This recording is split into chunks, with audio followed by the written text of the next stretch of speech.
से ना मारे मेरे दीवाने को। मैं तो उन लोगों की औलाद हूं जिन्होंने जिन्ना के पैगाम को ठुकराया और भारत को माना। मैं तो उन लोगों की औलाद हूं जिन्होंने पाकिस्तान को पाक नहीं माना, भारत को पाक इसलिए माना क्योंकि ख्वाजा अजमेरी की सरजमीन है। इल्जाम लगा दिया जाता है, कांग्रेस और आप पार्टी कहती है कि ओवैसी बीजेपी का बी टीम है और बीजेपी ये कहती है कि ओवैसी मुल्क के खिलाफ है। माने ये लोग हमको बी टीम कांग्रेस और आप और बीजेपी कहती है कि ओवैसी नया जिन्ना है। अने जिन्ना किधर है मुझे नहीं मालूम, जिन्ना किधर गया मुझे नहीं मालूम। मैं तो उन लोगों की औलाद हूं जिन्होंने जिन्ना के पैगाम को ठुकराया और भारत को माना। मैं तो उन लोगों की औलाद हूं जिन्होंने पाकिस्तान को पाक नहीं माना, भारत को पाक इसलिए माना क्योंकि ख्वाजा अजमेरी की सरजमीन है। मगर ये बीजेपी वाले ओवैसी ऐसा है, कांग्रेस और आप एक बयान लगाते।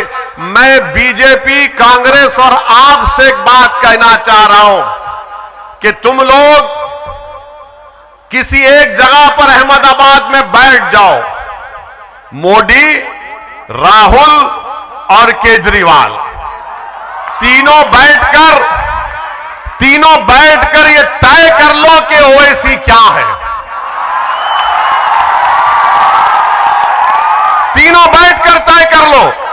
अगर तुमको चाय पीना चाह रहे, बिस्किट खिलाना जिनको है मंजूर, तो मैं साबिर भाई को बोलूंगा कि जरा चाय बिस्किट का इंतजाम कर दो। मगर तीनों एक बार बैठकर तय कर लो कि मैं क्या हूं, मुझे तुम क्या पुकारते हो उसकी कोई फिक्र नहीं है, क्योंकि मुझे मालूम कि जब तक अल्लाह मुझे जिंदा रखेगा, सेहतमंद रखेगा, ये तमाम लोग मुझ पर इल्जाम लगाते रहेंगे। तो मैं इनसे इतना ही कहूंगा कि कोई पत्थर से ना मारे मेरे दीवाने को। मेरे अजीज दोस्तों और बुजुर्गों, ये इनका निशाना आप देखेंगे कि साबिर काबुलीवाला साहब अपने विधानसभा की तरक्की के लिए अहमदाबाद के मेयर से मिलते हैं तो इन सबको पेट में दर्द शुरू हो गया।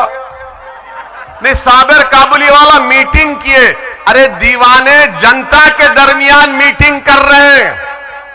साबिर काबुलीवाला तो आम आदमी पार्टी की तरह नहीं कर रहे कि आम आदमी पार्टी कहती है, दिल्ली में क्या कहती है कि लोकसभा तुम्हारा, असेंबली मेरी मोदी जी। मेरे अजीज दोस्तों और बुजुर्गों, तीसरी बात यह है कि कल बीजेपी की तरफ से यह ऐलान आया कि गुजरात में यूनिफॉर्म सिविल कोड बनाएंगे, यकसा सिविल कोड बनाएंगे। अब आप बताइए, हम और फिर आज हमारे मीडिया के लोग हमसे मिलने आए, उन्होंने कहा कि नरेंद्र मोदी की कैबिनेट के गुजरात के एक सीनियर मंत्री हैं रूपाला साहब ने कहा कि एक देश में एक कानून रहना। भाजपा वालों, मेरे कान में फूल नहीं है, मैं जानता हूं हकीकत क्या है। बीजेपी कहती है कि एक देश है तो एक कानून होना चाहिए। बीजेपी को यह समझना चाहिए कि आपके पास थम्स अप लोग होंगे, हमारे पास नहीं है। हम पढ़ना लिखना जानते हैं, हम संविधान पढ़ते हैं। संविधान में एक है स्टेट लिस्ट, एक है यूनियन लिस्ट, एक है कंकरेंट लिस्ट। यानी जो यूनियन लिस्ट है वो दिल्ली की सरकार कानून बनाएगी, जो प्रदेश की लिस्ट है वो प्रदेश की सरकार बनाएगी। एक कंकरेंट लिस्ट होती है, अगर प्रदेश सरकार कानून बनाती है वो भी बना सकती, मगर अगर केंद्र की सरकार बनाएगी तो उसका कानून चलेगा। तो भाजपा वालों, रूपाला साहब, ये आप किसी और को जाकर ये ज्ञान दीजिए, हमको ज्ञान मत दीजिए। सीआरपीसी में, आईपीसी में कितने अमेंडमेंट होते हैं? आप बोलते हैं देश में एक कानून होना, तो चलिए क्या हिमाचल प्रदेश में कोई गुजरात का आदमी जाकर एग्रीकल्चर की जमीन खरीद सकता? नहीं खरीद सकता। क्या कोई गुजरात से निकलकर लक्षद्वीप जा सकता बगैर परमिशन के? नहीं जा सकता। क्या कोई गुजरात से निकलकर अरुणाचल प्रदेश जा सकता? नहीं जा सकता, परमिशन लेना पड़ता है। आप कहते हैं कि देश में एक कानून होना, तो क्या हमने नागालैंड, मिजोरम, सिक्किम, आंध्र प्रदेश को 371 के तहत उनको स्पेशल राइट्स नहीं दिए? बीजेपी इस पर भी कुछ नहीं बोल सकती। मैं जो कुछ कह रहा हूं आपके सामने सच्चाई को बयान कर रहा हूं।